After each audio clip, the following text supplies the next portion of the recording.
Hello everyone, welcome to missile classes. और मैं आज आपके सामने लेकर आया हूं इंग्लिश सेलेक्टिव का top of the most important objective plus subjective. आप लोगों ने बहुत ज़्यादा स्टूडेंट ने कमेंट किए, खास करके मैं बता दूं आप लोग युवराज पंडित करके हर एक वीडियो में कमेंट करते हैं, सर हम लोगों को इंग्लिश सेलेक्टिव के बारे में हम लोगों को कुछ नहीं बता रहे। तो चलिए युवराज पंडित, मैं आज आपके नाम लेकर मैं बोल रहा हूँ मेरे प्यारे, आप जितना ज़्यादा हो सके ना अपने दोस्तों को शेयर कर दीजिएगा। आप हमसे रिक्वेस्ट किए थे सर इंग्लिश सेलेक्टिव से रिलेटेड क्वेश्चन लेकर आए, तो मैं लेकर आ रहा हूं। और आज जो मैं आपको एक इंफॉर्मेशन बताने वाला हूं, ध्यान से समझिएगा। आप लोगों का इंग्लिश सेलेक्टिव का क्लास है ना, आप 2 टाइम पे चलने वाला है, याद रखिएगा। कितना टाइम पे? 2 टाइम पे क्लास चलेगी। एक टाइम चलेगा सर मॉर्निंग पे, एक टाइम क्लास चलेगा सर आपका इवनिंग पे। क्योंकि हम लोगों को देखा जाए, मेनली मैं बात करूं तो सेकंड एग्जाम जो हम लोग का इंग्लिश सेलेक्टिव, और देखिएगा झारखंड बोर्ड में ना इंग्लिश सेलेक्टिव को ज्यादा ध्यान नहीं दिया जाता है। 2 कारण है।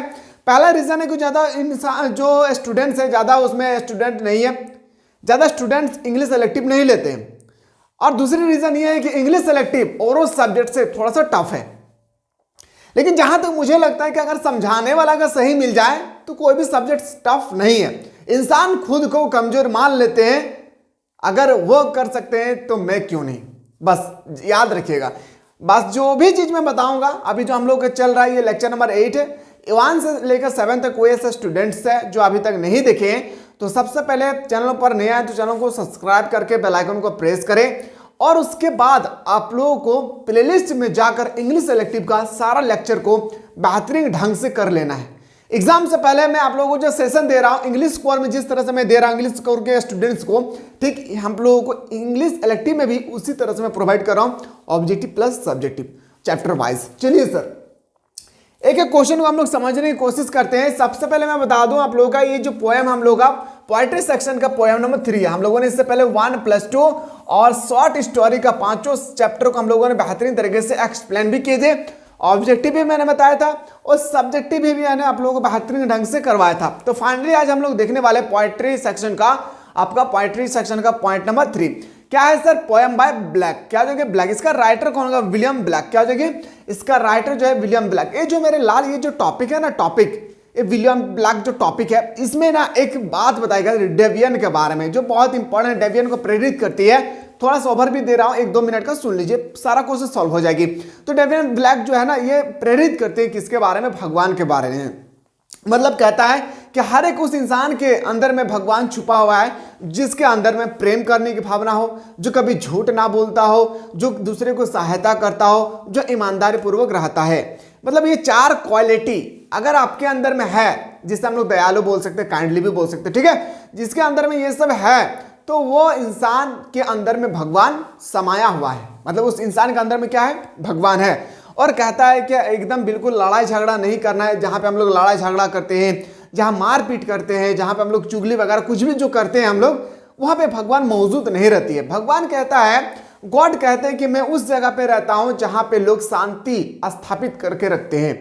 तो फाइनली आज हम लोग जो टॉपिक देखने वाले हैं ना, खुद से प्रेरित करके देखना है, खुद से इमेजिन करके देखना है। और इस टॉपिक में बताया गया है कि मान के चलिए कि आप वो है, आप मतलब समझ में आ गया कि मैं किसके बारे में बोल रहा हूं, आप वो है, तो आप किस नजर से दूसरे इंसान को देखेंगे, ठीक है। तो क्या हम लोग टॉपिक को स्टार्ट करें? बेहतरीन तरीके से ऑब्जेक्टिव भी बताऊंगा, सब्जेक्टिव भी बताऊंगा, ध्यान पूर्वक क्लास को देखना है। सारा चीज मैं आपको दोनों लैंग्वेज में बताने की कोशिश करूंगा, लैंग्वेज 1 इंग्लिश, लैंग्वेज 2 हिंदी। तो पहला क्वेश्चन पे आते हैं सर। हम लोग का पहला क्वेश्चन है, who is the poet the divine image. मतलब आपसे पूछा गया है डिवाइन छवि, डिवाइन जो ये आप लोगों का पोएट है, पोएट ये जो पोएम है, इसका राइटर कौन है? तो इसका राइटर विलियम ब्लैक हो जाएगा। अभी हम लोगों ने जस्ट डिस्कस किए और आपके पेपर में राइटर से रिलेटेड हिंदी कोर लिए हैं या इंग्लिश सेलेक्टिव 3 से 4 क्वेश्चन होगी आपका ऑथर से रिलेटेड। किसका? ऑथर से, यानी लेखक से रिलेटेड आपके पेपर में 3 से लेखक से रिलेटेड 3 से 4 क्वेश्चन होगी। अगर आप चाहते हैं 3 से 4 क्वेश्चन हमारे रिजल्ट में हमारे मार्क्स काउंट हो जाए, तो सारा ऑथर को और सारा टॉपिक को एक तरफ लिख लेना है और सारा को अच्छी तरह से कर लेना है। क्वेश्चन नंबर 2 पे मूव करते हैं सर। अगला क्वेश्चन है कि the divine image poem is taken from the collection of poem named. इसमें क्या बताया गया? हिंदी से मैं बोल रहा हूं, समझिएगा। पहला ऑप्शन है कि song of innocence, song of experience, lips of grace, the flower of evil. क्या बताएगा? समझिएगा। दिव्य मतलब इसका मतलब दिव्य होता है, ठीक है। डेवियन इंग्लिश में बोलते हैं हम लोग, दिव्य हिंदी में होता है। इसमें बताएगा कि दिव्य छवि कविता नाम कविता किसकी संग्रह से ली गई है, मतलब कहाँ से लिए गए हैं। याद रखिएगा, बुराई के फूल से, मतलब कैसे बुराई को हम लोग मिटा सकते हैं, बुराइयों के फूल से लिए गए। द फ्लावर ऑफ एवल, क्या the flower of evil is the correct answer हो जाएगी। बस आपसे रिक्वेस्ट है कि जितना ज्यादा हो सके आप लोग शेयर कर दीजिएगा आगे, ठीक है। चलिए सर क्वेश्चन नंबर 3 पे आते हैं। व्हेन डू पीपल प्रे, मतलब लोग प्रार्थना कब करते हैं, बहुत इंपॉर्टेंट। जो हम लोग हैं, मान लेते हम ही हैं, हम लोग कब प्रार्थना करते हैं। आपके सामने 4 विकल्प है प्रार्थना, मतलब जैसे मैं भगवान का प्रार्थना करता हूं मंदिर, मस्जिद, गिरजाघर, चर्च वगैरह में जाते हैं। In their success, in the happiness, in the distresses, in the struggle, मतलब उनकी सफलता में, जब हम लोगों को सफलता मिल जाती है उस समय हम लोग प्रे करते हैं, या इन द देयर हैप्पीनेस, जब हम खुशी रहते हैं उस समय हम लोग प्रे करते हैं। इन द डिस्टेंस, आपसे पूछे जो संकट आती है, डिस्ट्रेस मतलब जब हम लोगों के पास संकट आती है। याद रखिए, मैं एक बार लिख दे रहा हूं ताकि आपको खुशी, ठीक है। और सक्सेस का मतलब सफलता, मैं दोनों ही लैंग्वेज में बता रहा हूं ताकि समझने में दिक्कत ना हो। और उनके संघर्ष में, मान लेते मेरा संघर्ष है, संघर्ष, ठीक है, मान के चलिए हम लोग संघर्ष।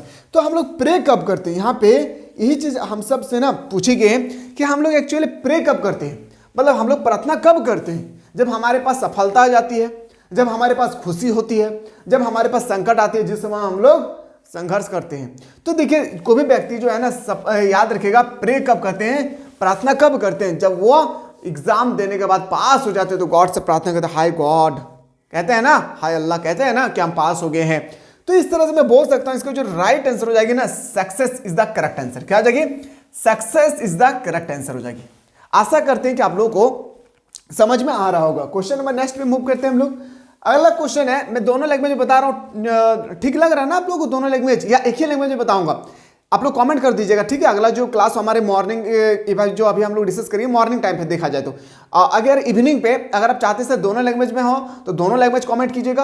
अगर चाहते एक लैंग्वेज में होना चाहिए सिर्फ इंग्लिश में तो भी बता दीजिएगा, ठीक है। जैसे आप लोग कमेंट करेंगे मैं आपको बताने की कोशिश करूंगा, ठीक है सर। अगला question, what are listed as virtuous of delight by the poet, मतलब जो क्वेश्चन नंबर 4 कहा गया है कि कवि द्वारा प्रसन्नता के गुण के रूप में क्या सूचीबद्ध किया गया है। बहुत इंपॉर्टेंट, इस टॉपिक का सबसे इंपॉर्टेंट क्वेश्चन अगर मैं बात करूं तो ही है, मतलब भगवान किसके अंदर समाया हुआ है ये भी देखा जाए तो मैंने अभी जस्ट बताया, शांति हो, दया हो, उसके अंदर में प्रेम हो, दूसरे के प्रति लगाव हो, इसके बारे में बताया गया था इस टॉपिक में। खैर आपसे मैं बात कर रहा हूं, what are listed at virtual of delight by the poet, कवि द्वारा प्रसन्नता के गुण के रूप में क्या सूचीबद्ध किया गया है। तो क्या सूचीबद्ध किया गया ये हमें देखना है। पहला मर्सी, मर्सी मतलब देखिए याद रखिए, मर्सी मतलब होता है सर दया। एक बार मैं लिख दे रहा हूं, पीटी, पीटी का मतलब होता है सर, याद रखिएगा क्या हो जाएगा, पीटी का मतलब फिर भी देखिए इसका मतलब भी दया ही होता है एक तरह का देखा जाए। एंग्री, एंग्री का मतलब क्रोध, जब हम लोग गुस्सा हो जाते हैं, क्रोध। अगर मैं बात करूं लव, लव का मतलब होता है प्यार या प्रेम, क्या हो जाता है, प्यार या प्रेम। तो देखिए यहाँ पे मान लेते हैं पीस का मतलब आप सभी को पता ही है कि शांति हो जाए, क्या हो जाएगी, शांति। लव का मतलब पता ही है हम्बल, अगर हम्बल का मतलब मैं बता कहूं तो विनम्र, क्या हो जाएगा, विनम्र हो जाएगा, ठीक है, विनम्र इसका होगा, विनम्र, ठीक है। बाकी आपको पता है इनोसेंट, इनोसेंट का मतलब होता है मासूमियत, क्या होती है, मासूमियत, मासूमियत, याद रखिएगा, ठीक है। बाकी मर्सी मतलब मार्की मतलब मैंने बताया था, मार्की मतलब दया, पीटी मतलब भी एक तरह का दया होता है, एंग्री मतलब क्रोध and love, mercy pity peace and love, mercy pity peace and humble, mercy pity innocence and love. तो देखिए इस टॉपिक में बताया गया था ना, 4 चीज के बारे में बताया गया था। पहला कि आपके अंदर दया होना चाहिए, पहला बात क्या होना चाहिए, दया होना चाहिए, मतलब मार्की होना चाहिए, पीटी भी होना चाहिए, और शांति होना चाहिए, और विनम्र से किसी के साथ होना चाहिए। एंड ऑप्शन नंबर क्या हो जाएगी हम लोगों का, option number C is the correct answer. देखिए दोनों लैंग्वेज में जब हम लोग समझते हैं ना तो क्वेश्चन हम लोग इजीली समझ जाता है। डाउट, अगला क्वेश्चन पे मूव करते हैं। अगला क्वेश्चन हम लोग का है, अगला क्वेश्चन है कि what do the virtuous mercy pity peace and love represent. बहुत इंपॉर्टेंट क्वेश्चन, मतलब दया, दया, शांति, प्रेम, ये गुण क्या दर्शाता है, मतलब ये जो गुण है ना, quality, mercy, pity, peace and love represent क्या दर्शाते हैं, गॉड, ह्यूमन बीइंग, डिवाइन या नॉन ऑफ दिस। मैंने अभी जस्ट बताया, अगर इन चारों किसी व्यक्ति के अंदर में है या किसी आपके आसपास, घर के किसी आसपास में आपको दिख रहा है, तो ऐसे इंसान को हम लोग क्या बोलते हैं? गॉड के रूप में देखते हैं। क्या हो जाएगी? गॉड के रूप में देखते हैं। Option number A is the right answer हो जाएगा। क्वेश्चन नेक्स्ट बात है sir, where is mercy found? जो हम लोग क्वेश्चन है कि दया कहां पाई जाती है? जो दया है हम लोग का, ये हम लोग को कहां मिलता है, ये आपसे पूछे गए हैं। दया तो in human face, in human heart, in heaven या इन हेल, मतलब मानव के चेहरे में, फेस मतलब चेहरा होता है, सभी को पता है। मानव के हृदय में, या आपसे पूछा गया स्वर्ग में। देखिए इन हेवल मतलब होता है स्वर्ग, जैसे हम लोग जन्नत बोलते हैं ना, जन्नत भी बहुत सारे लोग बोलते होंगे स्वर्ग। और इस इन हेल का मतलब होता है नर्क। क्या होता है? नर्क। मतलब हम लोगों का दया, दया कहां पाए जाते हैं? तो दया जो है ना, याद रखिएगा, नर्क में पाए जाते हैं। कहां पे? नर्क में पाए जाते हैं। स्वर्ग स्वर्ग में तो सब एकदम खुशी खुशी रहते होंगे, ऐश मौज करते होंगे, लेकिन नर्क में ना हमेशा दया पाए जाते हैं। भगवान से वो हमेशा दया करते रहते होंगे। चलिए क्वेश्चन नंबर नेक्स्ट पे आते हैं sir. PT is founded in the, जिस तरह से बताया गया था ठीक इसी तरह से PT is the founded.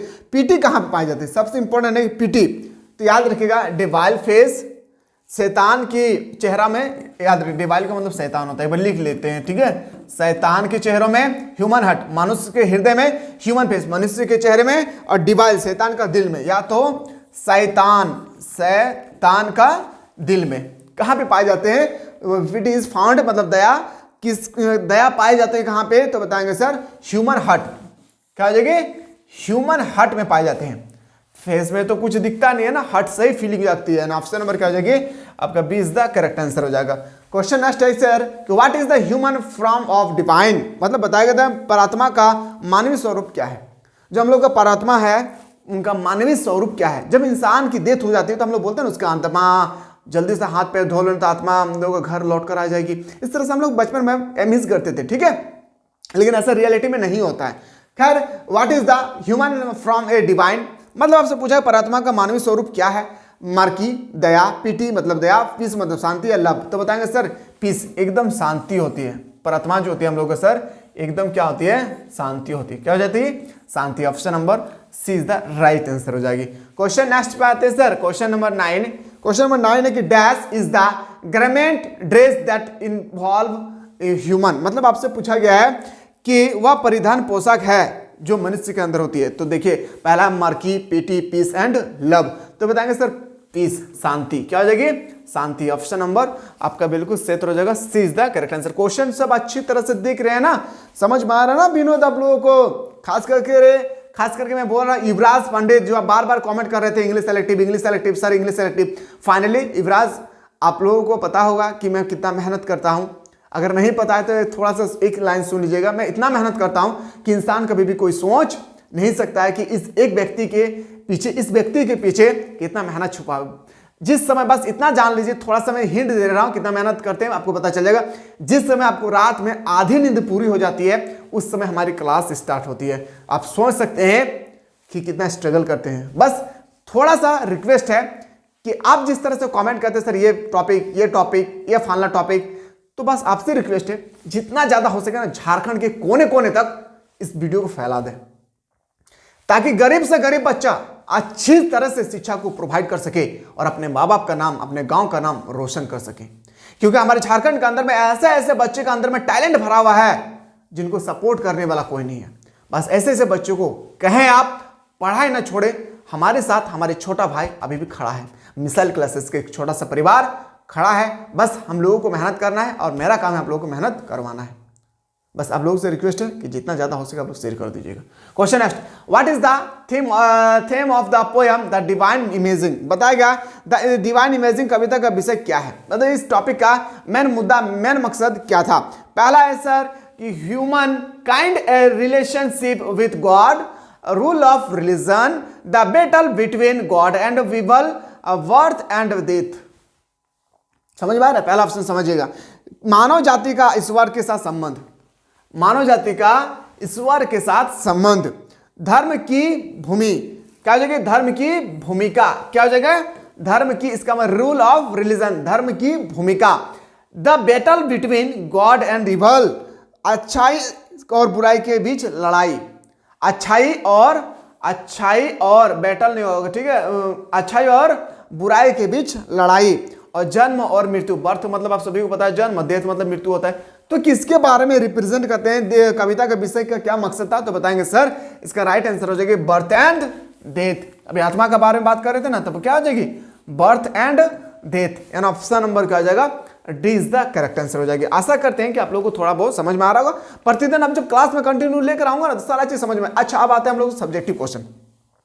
Subjective question सबसे इंपॉर्टेंट मायने रखता है, सब्जेक्टिव बहुत इंपॉर्टेंट है। देखिए क्वेश्चन है sir, how does Blake equalize and God and man. Question के ब्लैक किस प्रकार ईश्वर और मनुष्य की बराबरी करता है। कौन ब्लैक जो है किस प्रकार ईश्वर और मनुष्य की बराबरी करता है। According to the poet, God a created man in his own image. कहता है कवि के अनुसार ईश्वर ने मनुष्य को अपनी छवि में बनाया है। कवि के अनुसार जो गॉड है हम लोग का, गॉड ईश्वर ने मनुष्य को अपने छवि के रूप में बनाया है। So people should give importance to the soul rather than he the physical body. और आगे कहता है इसके लिए लोगों को भौतिक शारीरिक की बजाय आत्मा को महत्व देना चाहिए। मतलब जो हम लोग अभी कर रहे हैं, खा रहे हैं, पी रहे हैं, स्पोज कर रहे हैं, कुछ भी हमारी जब डेथ हो जाएगी तो हमारी आत्मा, सिर्फ हमारी आत्मा रह जाएगी, है ना। तो उसी के बारे में बोल रहे हैं कि सबसे ज्यादा अगर इंपॉर्टेंस दिया जाए तो सोल मतलब आत्मा पर दिया जाए। Human being of the whole world, पूरे दुनिया पे whole world have the common human virtual of divine virtuous. आपसे कहा गया है क्या सारे संसार के मनुष्य में समान मानवीय गुण अथवा दैविक गुण विद्वान है। दुनिया पे जितना भी इंसान है, सारे इंसान के बीच कुछ ना कुछ गुण छुपा हुआ है, बताया गया है। अगला सेंटेंस है, so God is not different from this virtuous. और कहता है क्या, अतः ईश्वर इन गुणों से भिन्न नहीं है। और ईश्वर इस गुणों से बिल्कुल भिन्न नहीं। इस टॉपिक के माध्यम से thus the essential attribute of both man and God are the same। और कहता है क्या कहता है समझेगा, इस प्रकार मनुष्य और ईश्वर दोनों के आवश्यक गुण एक ही है। In the start of happiness which black call innocence life is governed by these divine qualities। आगे कहता है क्या समझेगा कि खुशी की अवस्था में जिसे ब्लैक मासूमियत कहते हैं, जिस जीवन इन दिव्यांग गुणों से संचालित होता है, this way black qualities God and man. और कहता है इस प्रकार ब्लैक ने ईश्वर और मनुष्य को बराबरी कर दिया। क्वेश्चन को एक बार अच्छी तरह से देख लीजिए और समझने की कोशिश कीजिएगा। चलिए अगला क्वेश्चन पे आते हैं। What is the message of the poem the divine image. मतलब हम लोग का जो टॉपिक है ना, इस टॉपिक कौन सा टॉपिक सर, डिवाइन। जो टॉपिक जो हम लोग का है इसमें हम लोगों को बताया गया है द डिवाइन जो इमेज है, कविता का संदेश क्या है, मतलब लोगों को क्या मैसेज देना चाहते हैं। The poem the divine image convey the message that God and man are one, they are not separated. आपसे पूछा गया है, देखिएगा, द डिवाइन इमेज कविता में संदेश हो देती है कि ईश्वर और मनुष्य एक है। ईश्वर और मनुष्य एक है, उनके मूल्यांकन नहीं किया जाता है और उनके मूल्यांकन हम लोग कभी नहीं कर सकते हैं। We can have the reflection of God in human being due to the same virtuous. आपसे पूछा गया है कि उन्हीं सद्गुणों के कारण हम मनुष्य में ईश्वर का प्रतिबिंब पा सकते हैं। किस गुण के बारे में? 4 गुण। दया, मैंने अभी जस्ट बताया था, दया हो, उसके बाद आपका पीस हो, शांति हो, लवनेस हो, ये सब के बारे में बताया गया था। We remember God for his divine virtuous of mercy, pity, love and प्रेम, मतलब एंड पीस। कहा गया है क्या, हम दया, करुणा, प्रेम और शांति के उनके दिव्य गुणों के लिए याद करते हैं। God has created his own image in man, so man is also replete with these virtues. Thus God has embodies himself in the human body। और कहा गया है भगवान ने मनुष्य में अपनी छवि बनाई, इसलिए मनुष्य इन गुणों से भरपूर है। इस प्रकार भगवान ने स्वयं को मानव शरीर में अवतरित कर दिया है। इस टॉपिक का मतलब है कि भगवान हर एक इंसान के बॉडी के आत्मा के रूप में छुपा हुआ है। बस हम लोगों को हमेशा पहला मर्की याद रखिएगा, पहले हम लोगों को दया, पीटी, लव, प्रेम, पीस, शांति हम लोग का हमेशा स्थापित करना चाहिए। हम लोगों को झगड़ा वगैरह कहीं भी नहीं करना चाहिए, जिससे भगवान को दुख पहुंचे। इस टॉपिक में यही से बताया गया था, जहां पे मैंने आप लोगों को ऑब्जेक्टिव में जितना क्वेश्चन पूछा गया था सारा क्वेश्चन मैं बताया हूं, सब्जेक्टिव में भी जो भी क्वेश्चन बना था वो भी मैं आप लोगों को बताने की कोशिश किया हूं। ये भी हम लोग जो देख रहे थे ना, थोड़ा सा आप लोग इमेज कीजिएगा इस बात का। अभी जो हम लोग देख रहे थे सर, याद रखिएगा चैप्टर नंबर 3। बस मैं जस्ट आप लोगों को कमेंट थोड़ा सा दबा करके कीजिएगा और जितना ज्यादा हो सके शेयर कर दीजिएगा। मैं जस्ट आप लोगों को सेट 3 के बाद ये जो मतलब टॉपिक जो 3 है, मैं टॉपिक 4 लेकर अभी जस्ट आने वाला हूं, ऑब्जेक्टिव प्लस सब्जेक्टिव। याद रखिएगा ऑब्जेक्टिव प्लस सब्जेक्टिव और आर्ट्स कॉमर्स साइंस कोई भी स्ट्रीम लिए हैं, तीनों ही स्ट्रीम के लिए वैलिड है। इसी तरह से प्रतिदिन अगर वीडियो पाना चाहते हैं तो बिल्कुल आप लोग इस प्लेटफॉर्म से जुड़े रहे। मिलते हैं एक नया वीडियो में।